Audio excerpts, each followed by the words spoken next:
Bismillahirrahmanirrahim. Assalamualaikum warahmatullahi wabarakatuh. Waalaikumsalam warahmatullahi Alhamdulillahirrahmanirrahim. wabarakatuh. Alhamdulillahirrahmanirrahim. Wassalatu wassalamu ala nabiyina Muhammadin wa ala alihi washabihi ajmain. Amma ba'du.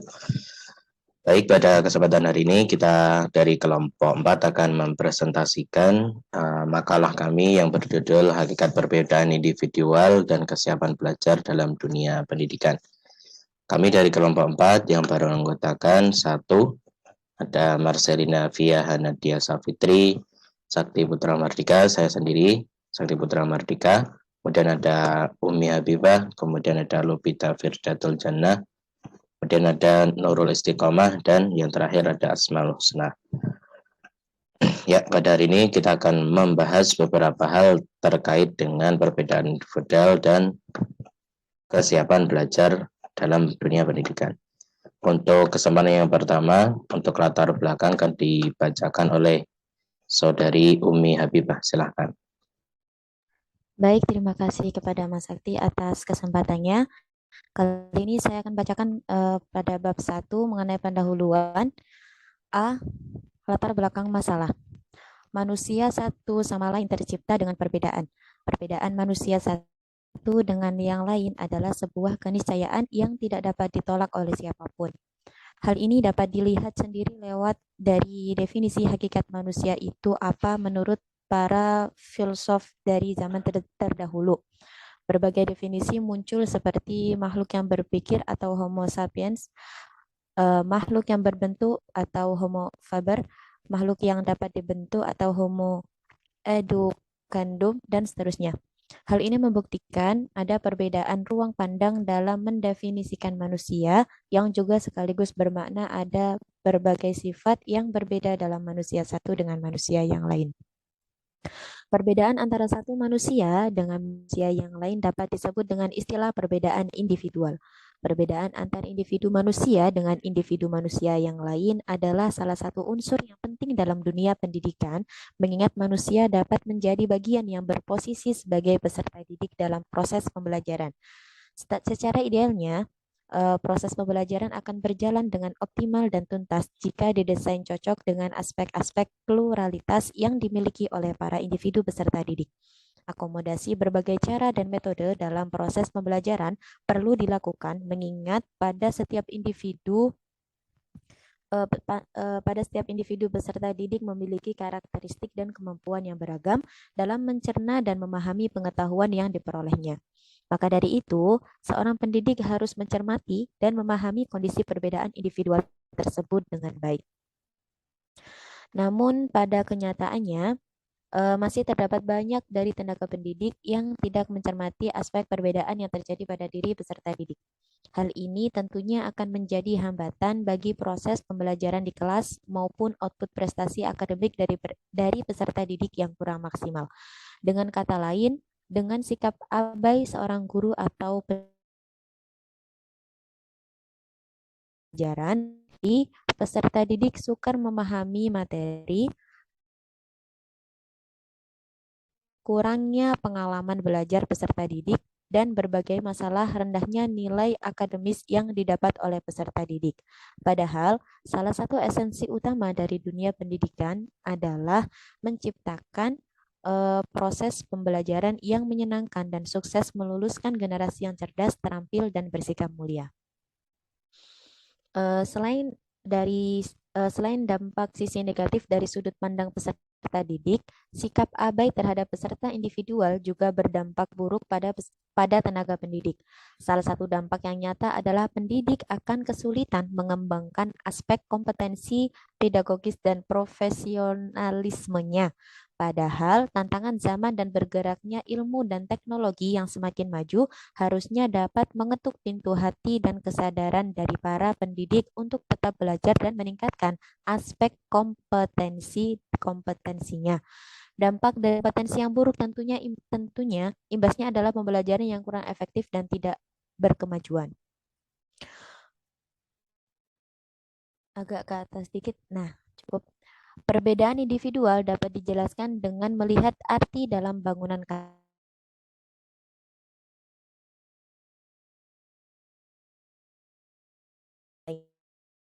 Sementara individual dapat diartikan sebagai person atau orang.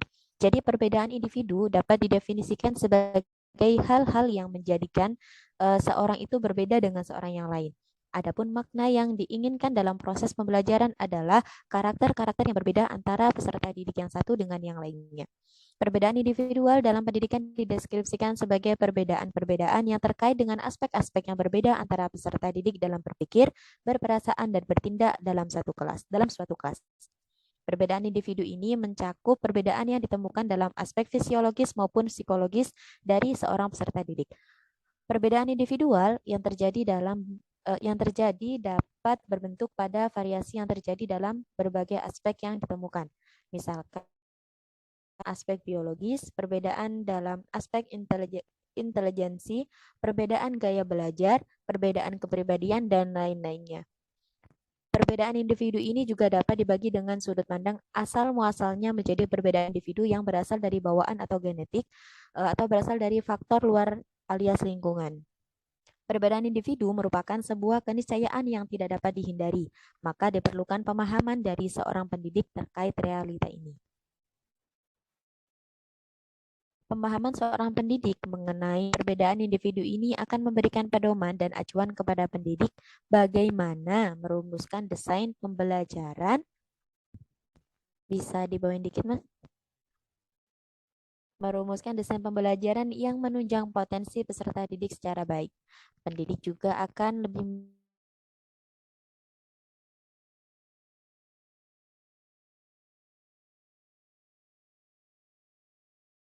guna memecahkan masalah yang mereka hadapi. Selain itu, dampak signifikan lainnya adalah menciptakan suasana pembelajaran kelas yang lebih variatif dan inovatif yang disesuaikan dengan gaya belajar para peserta didik. Maka dengan melihat urgensi inilah, makalah ini akan mengupas dan menjabarkan terkait apa itu perbedaan individu secara mudah dan hal-hal yang memiliki kaitan dengan pembahasan ini. Poin B yakni mengenai rumusan masalah. Berdasarkan latar belakang makalah ini, maka dapat dirumuskan rumusan masalah yang akan dibahas pada makalah ini sebagai berikut. A. Bagaimana penjelasan yang benar terkait hakikat perbedaan individual itu? B. Bagaimana penjelasan terkait teori-teori perkembangan individual? C. Bagaimana penjelasan terkait konsep kesiapan belajar? Poin C yakni tujuan makalah. Berdasarkan latar belakang dan rumusan makalah ini, maka tujuan makalah ini ditulis sebagai berikut. A. Menjelaskan hakikat perbedaan individual. B. Menjelaskan teori-teori tentang perbedaan individual. Dan C. Menjelaskan konsep kesiapan belajar. Cukup mungkin dari saya kembalikan kepada Mas Sakti. Terima kasih dari Umi Habibah yang telah mempresentasikan latar belakang dari makalah kami. Jadi kita akan membahas di bab yang selanjutnya, bab pembahasan. Yang pertama ada hakikat perbedaan individual yang akan disampaikan oleh Nurul Istiqomah. Silakan. Baik, terima kasih atas waktunya Mas Sakti. Yaitu pembahasan. Pada pembahasan pertama yaitu hakikat perbedaan individual. Yang secara istilah individu berasal dari kata individu yang berarti suatu kesatuan organisme yang tidak dapat dibagi-bagi lagi atau tidak bisa dipisahkan. Individu merupakan kata benda yang berarti orang atau pribadi menurut yang terdapat pada buku Eccles tahun 1975 halaman 519. Tiap individu pada dasarnya merupakan suatu kesatuan yang berbeda antara satu dengan lainnya. Maka dari itu, ada dua segi yang dapat menjadikan sudut pandang perbedaan ini, yaitu ada horizontal yang merupakan perbedaan individu dalam bidang mental, antara lain tingkat kecerdasan, bakat, minat, ingatan, emosi, dan lainnya. Kemudian vertikal, yang merupakan perbedaan yang berhubungan dengan aspek fisik, seperti bentuk badan, tinggi badan, ukuran badan, atau besar atau kecil, kekuatan, dan sebagainya. Dalam perkembangannya yang selanjutnya, ia akan mulai mengenal lingkungan, kemudian membutuhkan alat komunikasi atau bahasa, membutuhkan teman, keamanan, dan yang lainnya. Semakin besar anak tersebut, maka akan semakin banyak kebutuhan non-fisiknya atau psikologis yang diperintahkan dirinya. Perbedaan individu atau individual difference adalah suatu perbedaan yang dimiliki oleh setiap individu, baik fisik maupun non-fisik, yang menjadikan seseorang memiliki karakter atau ciri-ciri yang berbeda antara satu dengan yang lainnya. Menurut Baida tahun 2019 halaman 90. Hakikat perbedaan individual pada dasarnya terdapat dua macam, yaitu berkaitan dengan perkembangan kognitif anak yang meliputi kecakapan motorik, yang dimana kecakapan motorik atau kemampuan psikomotorik merupakan kemampuan untuk melakukan koordinasi kerja syaraf motorik yang dilakukan oleh syaraf pusat atau otak untuk melakukan sebuah kegiatan. Jadi di sini strukturnya ada rangsangan atau perintah, kemudian ada indera pusat, penerima pemerintah, habis itu respon. Dan maka dapat dilihat di situ bahasanya kegiatan ini terjadi karena kegiatan kerja saraf yang sistematis. Alat indera menerima rangsang tersebut diteruskan melalui saraf sensorik ke saraf pusat atau otak untuk diolah dan dihasilkan dibawa oleh saraf motorik untuk memberikan reaksi dalam bentuk gerakan-gerakan atau kegiatan. Kemudian kecakapan bahasa. Bahasa adalah satu kemampuan individu yang penting sekali dalam kehidupannya. Kemampuan berbahasa merupakan kemampuan individu untuk menyatakan buah pikirannya dalam bentuk ungkapan, kata, dan kalimat yang bermakna, logis, dan sistematik. Kemampuan berbahasa setiap individu berbeda. Kemampuan berbahasa sangat dipengaruhi oleh faktor kecerdasan dan faktor lingkungan termasuk faktor fisik atau organ untuk bicara. Lancar atau tidaknya kemampuan berbahasa seseorang bergantung pada kondisi, lingkungan, dan pembiasaannya dalam berkomunikasi. Ada poin yang ketiga yaitu kognitif. Kemampuan kognitif merupakan kemampuan yang berkaitan dengan penguasaan ilmu, pengetahuan, dan teknologi. Pada dasarnya, kemampuan kognitif merupakan hasil belajar, yang dimana hasil belajar dalam hal ini merupakan perpaduan antara pembawaan dengan pengaruh lingkungan. Proses pembelajaran adalah upaya menciptakan lingkungan yang bernilai positif, diatur dan direncanakan untuk mengembangkan faktor dasar yang dimiliki oleh anak. Tingkat kemampuan kognitif tergambar pada hasil belajar yang diukur dengan tes hasil belajar. Tes hasil belajar menghasilkan kemampuan kognitif yang bervariasi, sebab pada dasarnya setiap individu memiliki persepsi tentang hasil pengamatan terhadap suatu subjek yang berbeda-beda. Atau inteligensi EQ sangat mempengaruhi kemampuan kognitif seseorang. Ya, adapun poin yang kedua berkaitan dengan karakteristik peserta didik, yaitu karakteristik individual adalah seluruh kelakuan dan kemampuan yang ada pada individu sebagai hasil dari pembawaan dan lingkungan. Karakteristik linear atau peserta didik dapat didefinisikan sebagai faktor mental individu yang dapat dipengaruhi aktivitas belajar. Karakteristik linear bisa bersifat personal, akademis, sosial, atau emosional dan kognitif. Sedangkan menurut Atwi dan Taufik 2019 bahwa karakteristik peserta didik didefinisikan sebagai ciri dari kualitas perorangan peserta didik yang ada pada umumnya, meliputi antara lain kemampuan akademik, usia dan tingkat kecerdasan, kedewasaan, motivasi terhadap mata pelajaran, pengalaman, keterampilan, psikomotorik, kemampuan kerjasama, dan kemampuan sosial.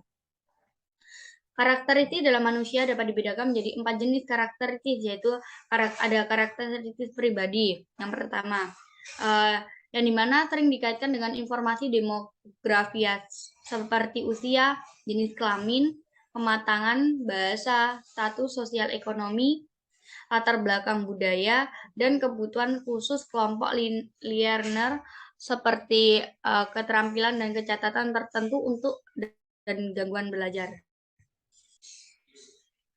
Kemudian ada yang poin kedua yaitu karakteristik akademis adalah lebih banyak pendidikan dan pembelajaran yang terkait seperti tujuan pembelajaran atau individu atau kelompok. Pengetahuan sebelumnya jenis pendidikan dan tingkat pendidikan. Pengetahuan sebelumnya yaitu jenis pendidikan dan tingkat pendidikan. Adapun yang ketiga karakteristik sosial emosional yang berhubungan dengan kelompok atau individu sehubungan dengan kelompok. Dan yang keempat, karakteristik sosial atau emosional, yang merupakan struktur kelompok tempat individu dalam kelompok keramahan, citra diri, atau juga perasaan secara diri, mood, dan sebagainya.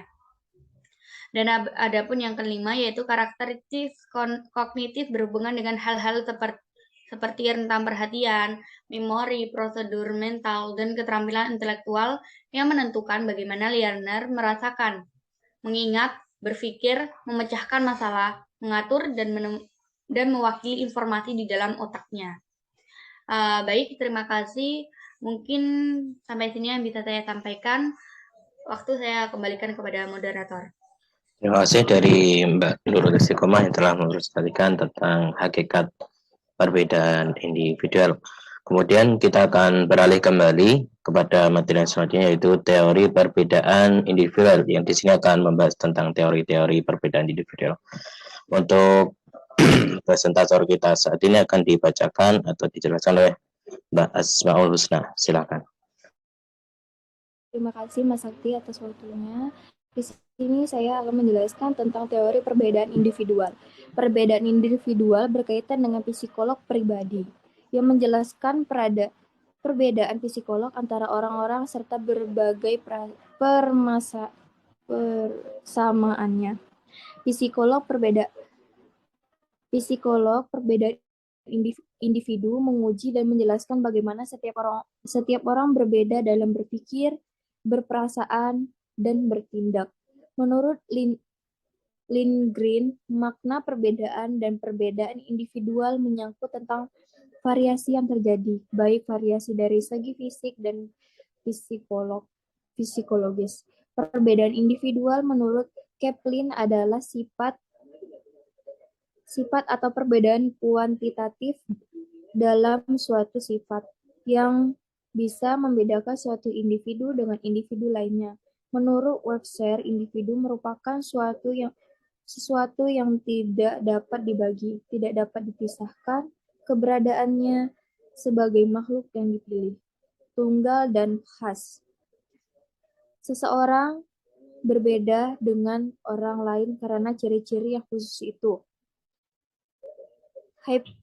Hippocrates 400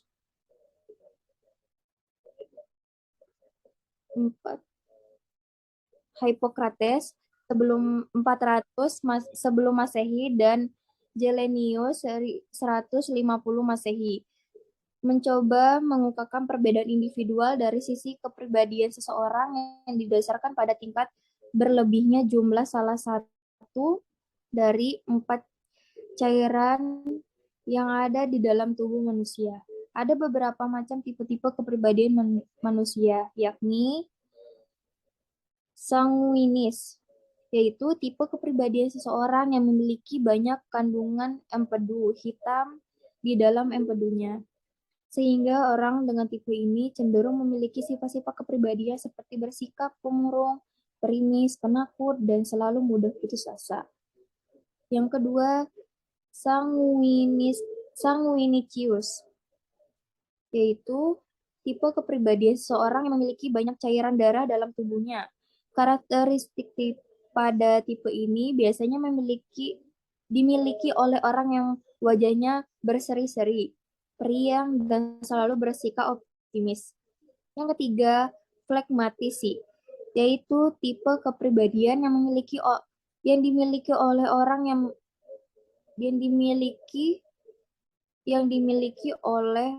orang banyak, lendir dalam tubuhnya. Orang yang memiliki tipe kepribadian ini memiliki sifat-sifat seperti sifat lamban, masa bodoh, dan suka bergairah. Yang keempat, kolerisi, yaitu tipe kepribadian yang dimiliki seseorang yang memiliki banyak empedu kuning dalam tubuhnya.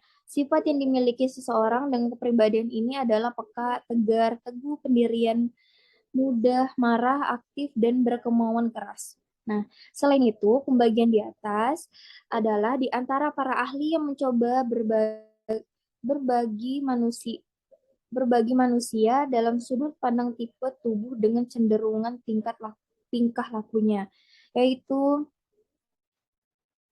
Fred Tamer. Beliau membagi manusia dalam 4 golongan berdasarkan karakter jasmani dengan kecenderungan tingkah lakunya, yaitu tipe piknis atau Pycnoid. Orang yang berperawakan gemuk memiliki sifat humor, gembira, dan optimis. Yang kedua, tipe atletis. Orang yang bertubuh atlet memiliki sifat realistis, ekstrovert, mudah bergaul, dan supel. Yang ketiga, tipe asnetis. Orang yang bertubuh kurus memiliki sifat pemurung, sukar dalam bergaul, serta mudah tersinggung oleh individu lain. Yang keempat, tipe displatis atau hypoplastis.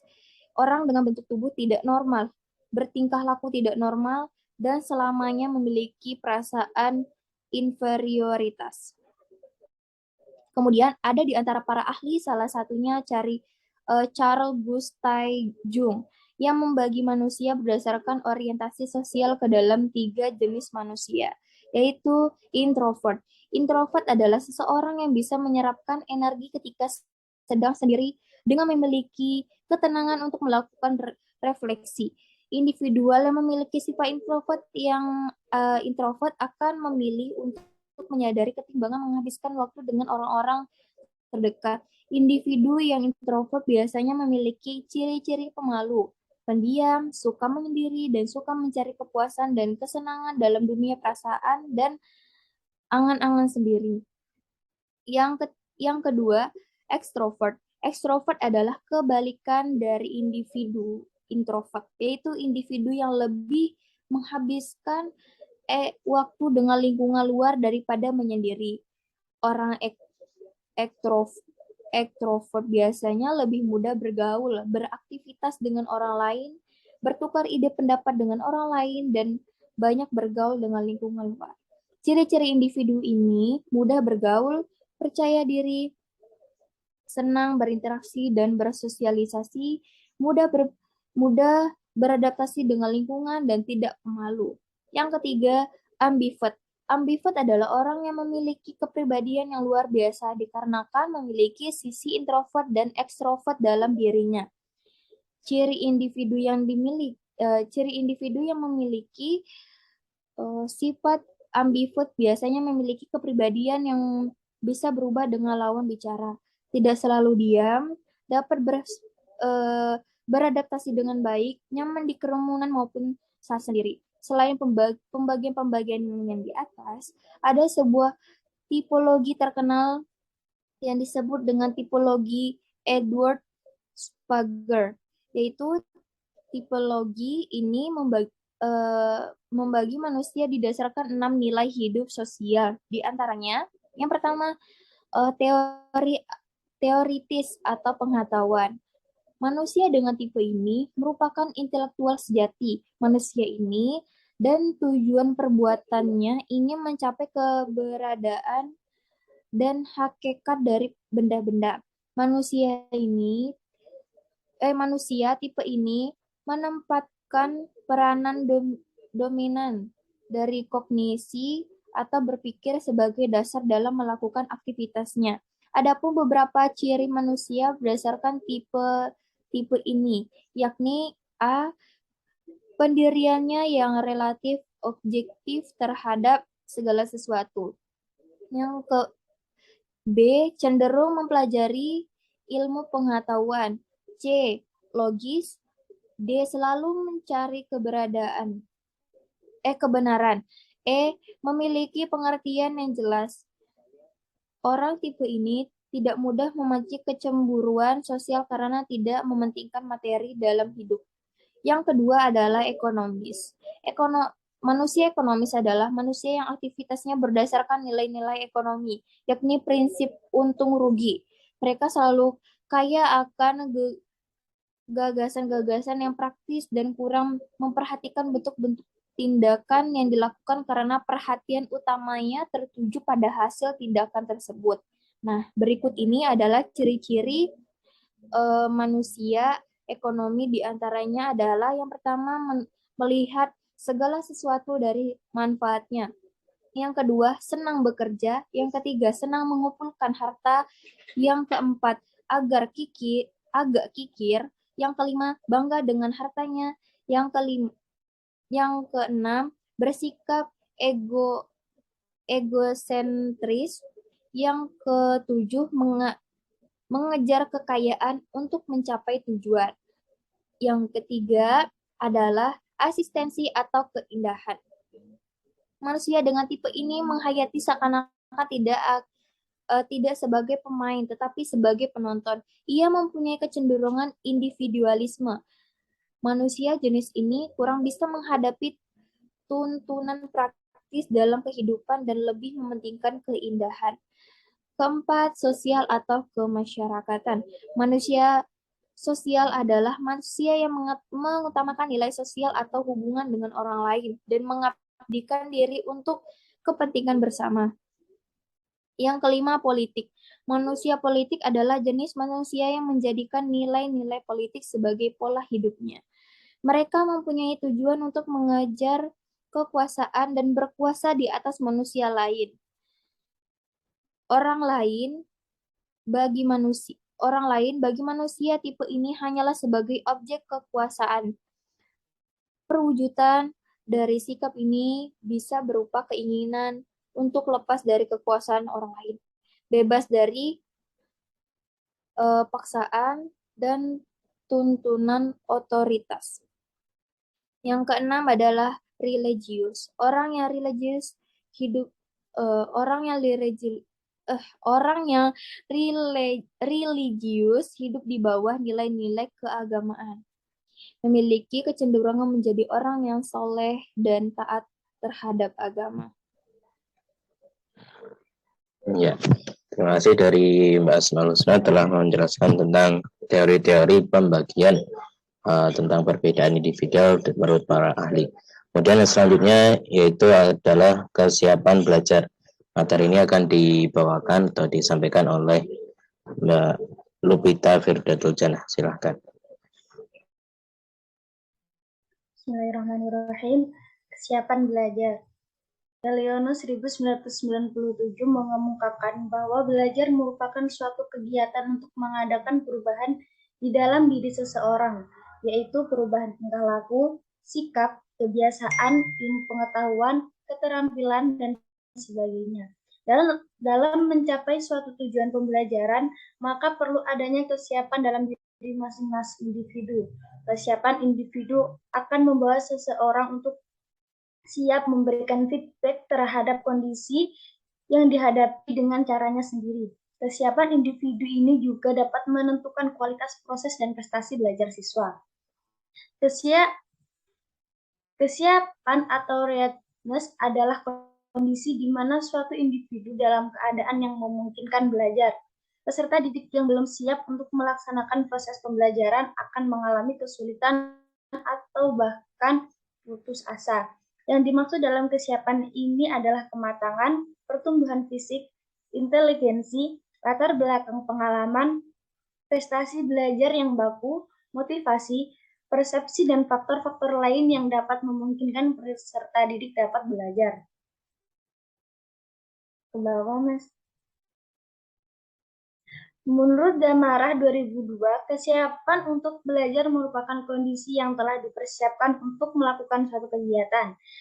Kesiapan belajar juga berarti kondisi awal suatu kegiatan belajar yang menjadikannya siap untuk memberikan feedback maupun jawaban terdapat dalam diri siswa untuk mencapai suatu tujuan pengajaran dengan indikator penilaian, yaitu motivasi, ketekunan, beban tugas, serta penyelesaian secara terstruktur.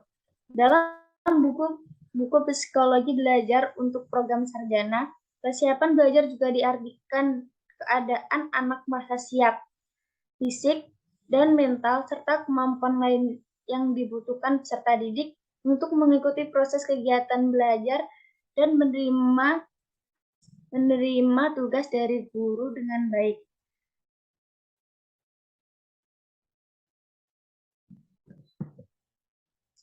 Nah, selanjutnya adalah perbedaan kesiapan belajar, yaitu dalam proses pengajaran ada beberapa hal yang perlu diperhatikan, yaitu perbedaan kemampuan dasar atau bakat, minat, kecepatan, dan cara belajar anak.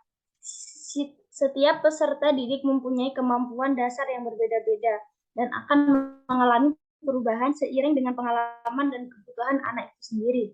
Dengan kemampuan yang berbeda-beda, maka minat anak dalam belajar juga berbeda-beda. Rifai dan Fahmi 2007.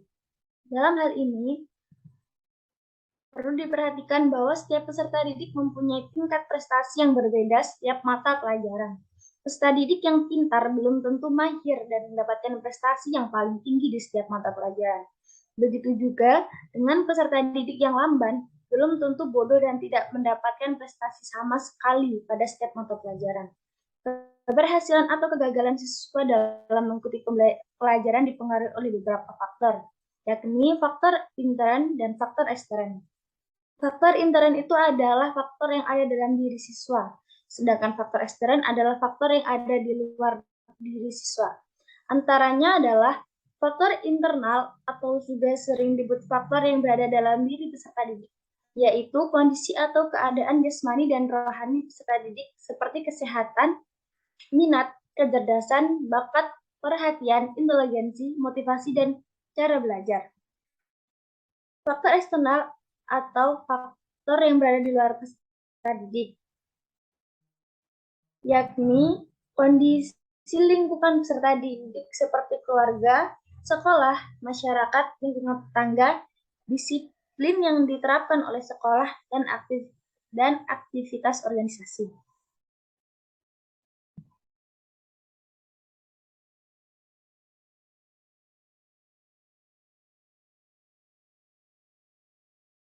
Terima kasih dari Mbak Luvita Duljana yang telah menjelaskan terkait dengan materi kesiapan belajar, yang itu materi kita yang terakhir kali ini.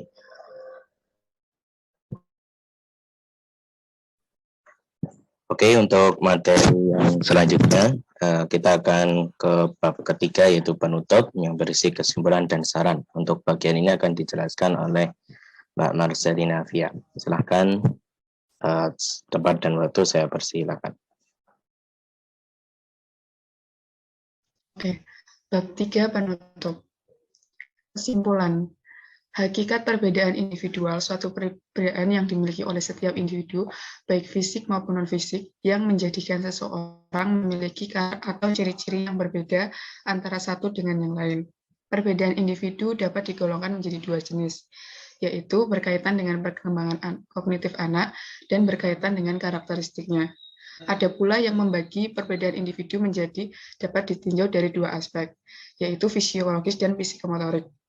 Faktor-faktor yang mempengaruhi perbedaan individu seperti faktor keturunan, hereditas, faktor lingkungan, dan atau faktor campuran. Setiap manusia dengan manusia lainnya tentu memiliki banyak perbedaan. Maka dari itu, terdapat banyak sekali teori-teori tentang perbedaan individu. Teori-teori ini dibangun dengan berbagai sudut pandang yang berbeda. Sudut pandang teori perbedaan individu dapat dilihat dari tipe kepribadian, karakter jasmani dengan kecenderungan tingkah laku, lalu ke orientasi sosial, nilai hidup sosial manusia, dan lain-lainnya. Setiap perbedaan kepribadian tersebut akan mempengaruhi kesiapan belajar bagi peserta didik dalam dunia pendidikan. Kesiapan belajar yaitu keadaan anak ketika merasa siap secara fisik dan mental, serta kemampuan lainnya yang dibutuhkan peserta didik untuk mengikuti proses kegiatan belajar dan menerima tugas dari guru dengan baik. Setiap peserta didik memiliki kemampuan dasar atau bakat minat yang berbeda-beda. Selanjutnya, B. Saran. Pendidik perlu memahami dan menyesuaikan bahan dan metode pengajaran pada kebutuhan dan kemampuan masing-masing peserta didik. Setiap peserta didik memiliki kesiapan belajar masing-masing. Dilihat dari tipe kepribadian setiap manusia berbeda-beda, tentunya perbedaan kesiapan belajarnya pun bervariasi. Hal tersebut berdasarkan kemampuan dasar atau bakat, minat, kecepatan, dan cara belajar anak yang berbeda. Maka sangat penting untuk diperhatikan dalam proses pengajaran. Terima kasih dari Mbak Marcelina ya, yang telah menjelaskan dan kesimpulan dari makalah dari kelompok kami. Demikianlah sesi presentasi dari kelompok kami, kelompok 4, tentang perbedaan individual dan juga kesiapan belajar, yang intinya adalah perbedaan individual itu adalah sebuah perbedaan yang memang nyata, yang terdiri dari berbagai perbedaan sifat, baik itu yang fisiologis maupun psikomotorik, dan juga nanti dari perbedaan individual inilah yang menyebabkan setiap siswa itu memiliki kesiapan belajar yang berbeda-beda. Seperti itu. Demikian dari kelompok kami, kurang lebih mohon maaf jika ada pertanyaan bisa dikirimkan di kolom chat di Google Classroom. Insya Allah kami tunggu tanggapan dan kritiknya ataupun pertanyaannya. Terima kasih. Wabillahi taufiq wal hidayah. Wassalamualaikum warahmatullahi wabarakatuh.